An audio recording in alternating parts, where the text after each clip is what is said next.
नमस्कार, मैं मितेश श्रीवास्तव हूं और इन दिनों देश ही नहीं बल्कि दुनिया भर में एक विवाद, यूं कहें, जो चर्चा है वो हो रही है। चर्चा की जो शुरुआत है वो समाजवादी पार्टी के राष्ट्रीय महासचिव, विधान परिषद के सदस्य और वरिष्ठ नेता स्वामी प्रसाद मौर्य जी ने शुरू की है। दरअसल स्वामी प्रसाद मौर्य जी ने रामचरितमानस के कुछ लाइनों पर सवाल खड़े किए। विवाद इतना बढ़ा कि अब यहां तक कहा जा रहा है कि 2024 का जो चुनाव है वो स्वामी जी के इसी मुद्दे पे होगा। ऐसा क्यों कर दिया आपने? 2024 का जो चुनाव है, जो माहौल बीजेपी बना रही थी, वो पूरा आपने चेंज कर दिया। देखिए अमतेश जी, पहली बात तो ये कि मैंने देश की महिलाओं, आदिवासियों, दलितों और पिछड़ों के सम्मान से संबंधित मुद्दा उठाया है। रामचरितमानस की कुछ चौपाइयों के हिस्से से इन सभी वर्गों का घोर अपमान होता है। कहीं पर जाति सूचक शब्दों का प्रयोग करके नीच कहना, अधम कहना, कहीं पर नारी और शूद्र कह करके प्रताड़ित करने की बात करना, और कहीं पर इस देश के चातुर्वर्ण के चौथे सोपान पर स्थित शूद्र समाज को अपमानित करने का पाठ पढ़ाना, यह न व्यवहारिक है, न संवैधानिक है, न धर्म का आचरण है। क्योंकि मेरी मान्यता है, धर्म मानव सम्मान और मानवता के सशक्तिकरण के लिए होता है। कोई भी धर्म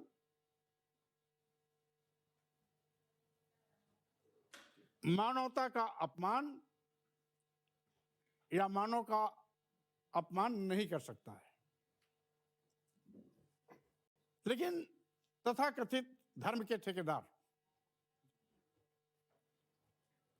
जिन पर जिम्मेदारी है धर्म और समाज को संचालन की, वो इसको आधार मान करके समाज को बांटते हैं। बांटते ही नहीं बल्कि समाज के वर्ग विशेष, वर्ण विशेष, जाति विशेष को गाली देते हैं, अपमानित करते हैं, नीच कहते हैं, अधम कहते हैं, प्रताड़ित करने की बात करते हैं। जैसे कि मैंने इंगित किया था कि जय वर्णाधम तेली कुम्हारा, सुपच किरात कोल कलवारा, जाति सूचक 7 जातियों का नाम लिया और इनको कहा ये सभी नीच जातियां हैं। वहीं पर ढोल गंवार शूद्र पशु नारी सकल ताड़ना के अधिकारी, यानी सब प्रताड़ित किए जाने के पात्र हैं। आखिर एक और भारत सरकार महिलाओं के सम्मान में महिला सशक्तिकरण अभियान चला रही है। नवरात्र के समय में हम 9 दिन इसी नारी शक्ति की देवियों के रूप में पूजा करते हैं। तो आखिर तुलसीदास अपनी रामायण में इनको प्रताड़ित करने की बात क्यों करते हैं? महिलाएं पूज्य हैं, मां के रूप में, बहन के रूप में, देवी के रूप में, बेटियों के रूप में, तो हम उनको अपमान करने की बात सपने में कैसे सोच सकते हैं? इसीलिए इस हिस्से पर मैंने अपने आपत्ति दर्ज कराई। यही नहीं, व्यक्ति विशेष की गलती से उसको तो मारने के लिए इंगित किया जा सकता है, लेकिन आज भी संविधान है, कानून है, तो वो भी काम कानून का है, किसी व्यक्ति और धर्माचार्य को नहीं। कि पूरा का पूरा शूद्र समाज जिस तरीके से महिलाओं को अपमानित करने की बात की जाती है, उसी प्रकार से शुद्ध समाज यानी जिसमें आदिवासी, दलित, पिछड़े सभी आते हैं। आखिर क्यों इनको प्रताड़ित करेंगे, क्यों इनको मारेंगे, क्यों पीटेंगे? और रही बात, अभी अभी संघ प्रमुख भागवत जी ने कहा कि वर्ण और जातियां भगवान ने नहीं बनाई, भगवान ने तो सबको इंसान बना रहा है। जातियां पंडितों ने बनाई, यानी धर्माचार्यों ने बनाई, धर्म के ठेकेदारों ने बनाई। तो क्या धर्म अपमानित करने के लिए होता है? धर्म नीच करने के लिए होता है? धर्म अधर्म करने के लिए होता है? धर्म अपमानित करने के लिए होता है? वहीं पर एक और आया है, एक जगह तो महिलाओं को नीच में भी नीच कहा गया है, तुलसीदास जी की उसी चौपाई में। धर्म भेदभाव भी नहीं करता। एक जगह कहा गया है कि पूजे विप्र सकल गुणहीना, सकल गुणहीना यानी सभी गुणों से हीन, तब भी उसकी सम्मान करिए। ठीक है, इतना तो चल जाता, चलो हम उसका सम्मान करते हैं। दूसरी ओर क्या लिख दिया कि पूजे न शूद्र गुण ज्ञान न प्रवीणा, गुणी भी हो, ज्ञानी भी हो, ज्ञान उस ज्ञान में भी प्रवीण हो, कितना भी दक्ष क्यों न हो, फिर उसका सम्मान मत करो। क्या यही धर्म है? कोई भी धर्म होता है सबके लिए बराबर होता है। और हमारे भारतीय संविधान में भी अनुच्छेद 15 में इस बात की व्याख्या है कि वर्ण, जाति, धर्म, लिंग, जन्म स्थान के आधार पर किसी के साथ हम भेदभाव नहीं कर सकते।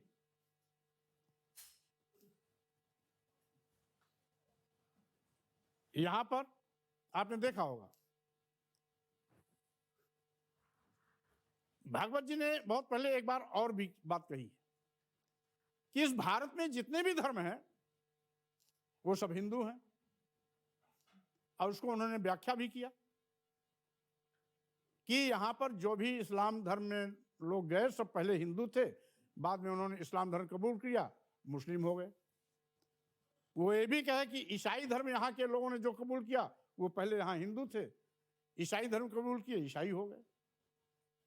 बौद्ध और जैन और सिख धर्म भी जो बनाने वाले लोग हैं हिंदू धर्म से निकले, बनाए, और तमाम लोग हिंदू धर्म छोड़ करके बौद्ध हो गए, जैन हो गए, सिख हो गए।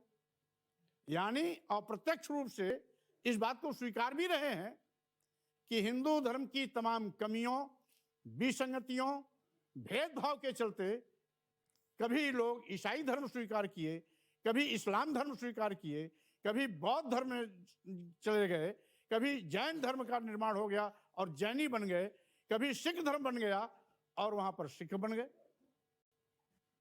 तो आखिर हिंदू धर्म के शुभचिंतक सही माने में अगर वो हितैषी धर्म के हैं तो उनको तो अपने धर्म को बचाने के लिए, धर्म के विस्तार के लिए, धर्म की अच्छाइयों को आगे लाने का प्रयास करना चाहिए।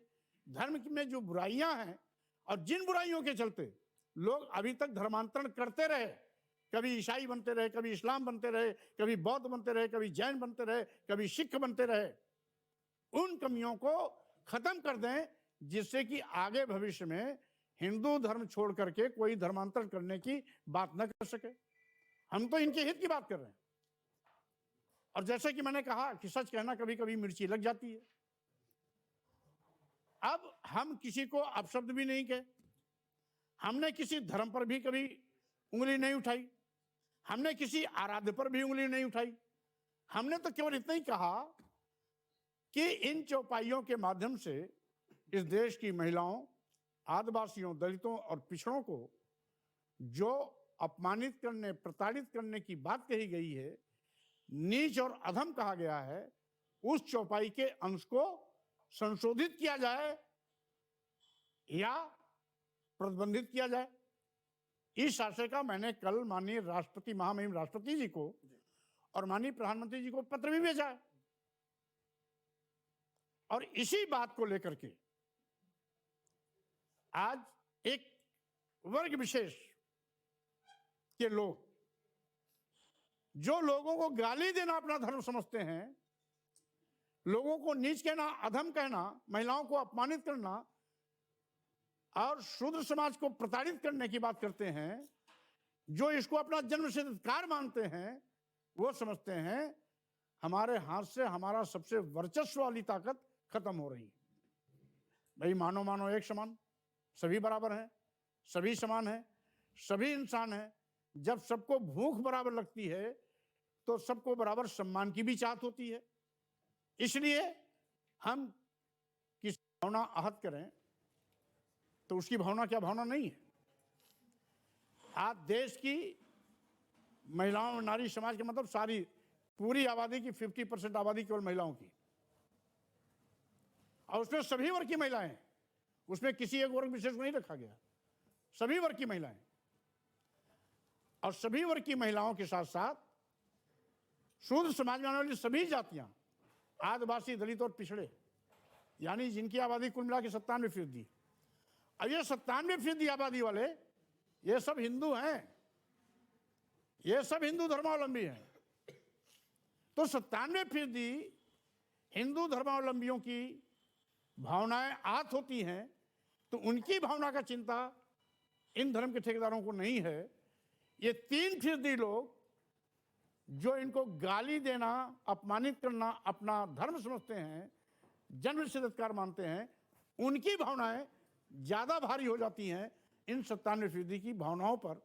इसीलिए मेरी चाहत है और मेरी मांग भी है, जैसा कि मैंने महामहिम राष्ट्रपति जी को, माननीय प्रधानमंत्री जी को कह भी दिया है, और उसी बात पर आज भी मैं अड़ा हूं, क्योंकि बात 1, 2, 3 की नहीं है, बात 97% इस देश की महिलाओं, आदिवासियों, दलितों और पिछड़ों के सम्मान की है। इसलिए इनके सम्मान का रास्ता प्रशस्त हो, ये मेरी चाहत है और यही मेरी मांग है। टाइमिंग को लेकर सवाल खड़े हो रहा है सर। लोग कह रहे हैं कि टाइमिंग बड़ा सही चूज किया है सर्व प्रसाद मौर्य जी ने। लोकसभा का चुनाव है और जो आपने ये पूरा टाइमिंग चुना, मुद्दा चुना, सबसे बड़ी दिक्कत तो बीएसपी को है, न वो निकल पा रही है न उगल पा रही है, और कुछ इसी कंडीशन में आपने बैकफुट पर लाकर बीजेपी को खड़ा कर दिया। तो टाइमिंग का वाकई में, चूंकि आज एक बड़ा मंच है, ये चुनाव जो हुआ बीजेपी के लिए आने वाले दिनों में मुसीबत खड़ा कर सकता है। देखिए, कुल मिलाकर के अमतेश जी, मैं बहुत स्पष्ट कर देना चाहता हूं कि यह राजनीतिक मुद्दा नहीं, यह शुद्ध रूप से सामाजिक, धार्मिक सरोकार से जुड़ा मुद्दा है। धार्मिक, सामाजिक सरोकार के मुद्दे को मैं राजनीति में मिलाकर के घालमेल नहीं करना चाहता। अगर हमको राजनीतिक मुद्दे की लड़ाई लड़नी पड़ेगी तो आज पूरे देश का करोड़ों करोड़ नौजवान बेरोजगारी की त्रासदी झेल रहा है, हम उस मुद्दे की बात करेंगे। आज पूरे देश में महंगाई से गरीब, मजदूर, किसान, घर की महिलाएं सब त्राही कर रही हैं। अगर राजनीतिक मुद्दा उठाना होगा तो हम महंगाई का मुद्दा उठाएंगे।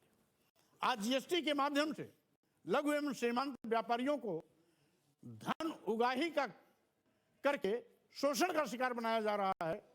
अगर हम राजनीतिक मुद्दे पर उठाएंगे तो हम उन लघु एवं सीमांत व्यापारियों के शोषण को उठाएंगे। आज पूरे देश में विकास का काम ठप है, और साथ ही साथ आज सबसे बड़ी बात है कि आज कुछ पार्टी विशेष के लोग जो सत्ता में हैं, संविधान की शपथ लेकर सत्ता में बैठे हैं, माननीय गण, प्रधानमंत्री जी हो, मुख्यमंत्री जी हो, मंत्रीगण हो, केंद्र के हो, प्रदेश के हो, जब संविधान की शपथ लेते हैं और संवैधानिक पद पर बैठते हैं तो उनके सामने कोई जाति विशेष नहीं होती। देश का हर नागरिक के प्रति उनकी जिम्मेदारी और जवाबदेही होती है। बात हिंदू, मुसलमान, सिख, ईसाई की नहीं, बात सभी धर्मों की, सभी पंथ की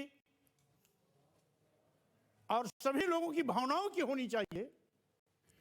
अगर हम जाति विशेष और धर्म विशेष की बात करते हैं तो इसका मतलब है हम जो जिस संविधान की शपथ लिए हैं उस संविधान की अवमानना कर रहे हैं, उस संविधान की अनदेखी कर रहे हैं, संविधान की मर्यादा की धज्जियां उड़ा रहे हैं। इसलिए आपके इस एचएनएन चैनल के माध्यम से मैं इस बात को स्पष्ट कर देना चाहता हूं कि संविधान की शपथ लेकर के संवैधानिक पदों पर बैठने वाले सभी माननीय गणों को संविधान के निर्देशों के क्रम में बात करनी चाहिए, आचरण करना चाहिए और व्यवहारिक जीवन भी जीना चाहिए। आपने जब इस रामचरितमानस पे सवाल खड़े किए कुछ लाइनों पे, उसके बाद से कुछ तमाम धर्मावलंबियों ने आप पर इनाम भी रख दिया। किसी ने कहा कि आप पे इतने का इनाम है, किसी ने कुछ लाख का इनाम रख दिया। देखिए अमता जी, सही बात तो ये है, हम बचपने में जब पढ़ते थे तो किताबों में पढ़ते थे, लोग कहानियां बताते थे कि कभी साधु संत सन्यासी कभी नाराज होते थे तो श्राप देते थे, जाओ भस्म हो जाओ। लेकिन आजकल के साधु सन्यासी धर्माचार्यों को अपने जप और तप पर भरोसा ही नहीं, वो श्राप देना भूल गए। अब वो कहते हैं कि सिर काटने वाले को 21 लाख देंगे, कोई कहता है सिर काटने वाले को 51 लाख देंगे, कोई कहता है जीभ काटने वाले को 11 लाख देंगे, कोई कहता है 5 लाख देंगे, कोई कहता है कान काटेंगे, कोई कहता है नाक काटेंगे, कोई कहता है हाथ काटेंगे। यह तो आतंकवादी का चरित्र है, यह तो एक अपराधी का चरित्र है। ऐसा कहकर के धर्म का चोला पहनने वाले का जो खूनी भेड़ियों का चेहरा है वो बाहर आ रहा है। ऐसे हिंसक चेहरे संत धर्मात्मा महंत हो ही नहीं सकते। अगर इनकी हिस्ट्री सीट खुजवाई जाए तो सब शुरुआती दौर के अपराधी हैं तो साधु वैष्णव आज संत धर्मात्मा और महात्मा बन गए हैं। सरकार तो आती जाती है, ये लोकतंत्र है, लेकिन ऐसे आतंकवादी जुबान बोलने वाले, सिर काटने, नाक काटने, आंख काटने और दांत और हाथ काटने और जीभ काटने की बात करने वाले, इनका सजरा तो एक बार मैं सरकार में आने के बाद जरूर खंगारूंगा कि इसमें कितने कितने कुख्यात अपराधी रहे हैं। एक सवाल ये भी है, सरकार आने की बात कही आपने, 24 का चुनाव है, बहुत जोरदार तरीके से समाजवादी पार्टी भी, आपके राष्ट्रीय अध्यक्ष, आप खुद बखूबी जनता के बीच जा रहे हैं। 24 में क्या रणनीति क्या होगी आपकी? देखिए 24 हमने आपको बता दिया, मैं सामाजिक सरोकार, धार्मिक सरोकार से मुद्दों से जुड़े मुद्दे को राजनीति के मुद्दों से जोड़कर घालमेल कभी नहीं करता। सामाजिक और धार्मिक कार्य चरित्र अलग है, राजनीतिक चाल चरित्र अलग है। राजनीतिक मुद्दे कुछ और होते हैं जो पूरे देश की जनता से जुड़े होते हैं, समस्याएं होती हैं, नौजवानों से जुड़ी समस्या, देश से जुड़ी समस्या, व्यापारियों से जुड़ी समस्या, बेरोजगारों से जुड़ी समस्या या छात्रों से जुड़ी समस्या। ऐसी समस्याओं को हम प्राथमिकता से राजनीतिक मंचों पर उठाते हैं। तो स्वाभाविक रूप से आज जिस तरीके से शिक्षा महंगी की जा रही है, बेतहाशा बेरोजगारी बढ़ रही है,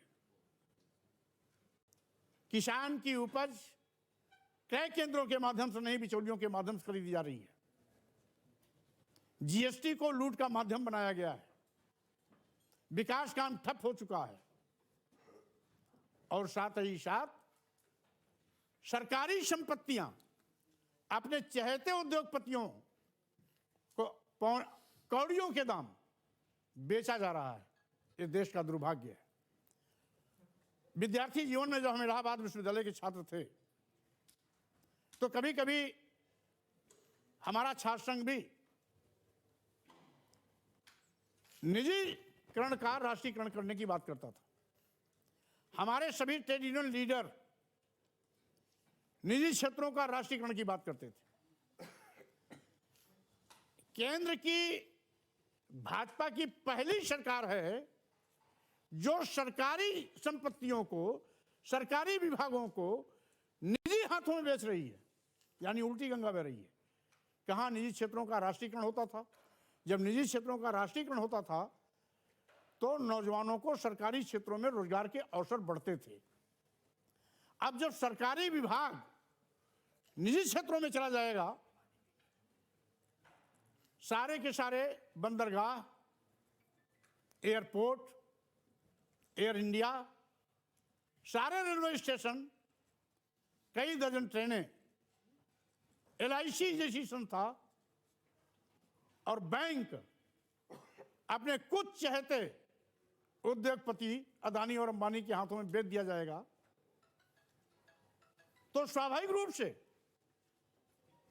ये सरकारी संपत्ति देश की जनता की कमाई के गाड़ी कमाई के खून पसीने की बनाई संपत्ति है। ये देश की जनता की संपत्ति है। और अभी तो उन्होंने शुरुआत किया, अगर कुछ दिन और रह गए तो हालात ये बनेंगे, न रहेगा बांस, न बजेगी बांसुरी, न रहेगा सरकारी विभाग, न नौजवानों को मिलेगी सरकारी नौकरी। सारे सरकारी विभाग एक एक करके जब निजी हाथों में चले जाएंगे तो हमारे देश का करोड़ों करोड़ नौजवान सरकारी क्षेत्रों में नौकरी कैसे पाएगा? तो इसको तो नौजवानों को भी सोचना है। और देश के सामने ये सबसे बड़ी समस्या और संकट बन के आ रही है कि अगर इसी तरीके से सरकारी संपत्तियां निजी हाथों में बेची जाती रहेंगी तो आने वाले दिनों में कोई भी नौजवान सरकारी नौकरी कभी नहीं पाएगा। तो हम इन मुद्दों के साथ 2024 के चुनाव में जाएंगे। हमें पूरा विश्वास है कि जिस तरीके से आज पूरे देश की जनता त्राय त्राय कर रही है, स्वाभाविक रूप से वो साथ खड़ी भी होगी। क्योंकि वक्त की कमी है, आखिरी सवाल आपसे लेते हैं। विपक्ष पत्रकारिता पे सवाल खड़ा करता है और ये कहा जाता है कि कुछ गोदी मीडिया है और अन्य अलग अलग अंदाज से तंज कसे जाते हैं। लेकिन जिस तरीके से HNN 24/7 ने इसकी एक पाठशाला की और हमने बताने की कोशिश की अपने संवाददाताओं की मजबूत नेटवर्किंग टीम को कि हम किस तरीके से लीक से हटकर पत्रकारिता करें, आपका कोई सुझाव ऐसे दौर में जब पत्रकारिता पे सवाल खड़े हो रहे हैं? देखिए, स्वाभाविक रूप से लोगों को नाराजगी भी उसी से होगी जिससे अपेक्षाएं ज्यादा होती हैं। मीडिया से लोगों की अपेक्षाएं हैं कि साफ सुथरी, निष्पक्ष, निर्भीक, स्वतंत्र समाचार हमें परोसेंगे। और मीडिया लोकतंत्र का चौथा स्तंभ है। लोकतंत्र को अक्षुण्ण बनाए रखने के लिए जितना जरूरी सशक्त होना विधायिका, न्यायपालिका, कार्यपालिका का है, उतना ही सशक्त होना मीडिया का भी है। कबीरदास जी ने कहा था, निंदक नेड़े राखिए आंगन कुटी छवाए, बिन साबुन पानी बिना निर्मल करत सुभाए। यानी लोकतंत्र को सशक्त बनाने के लिए, पारदर्शी बनाने के लिए, अक्षुण्ण बनाए रखने के लिए मीडिया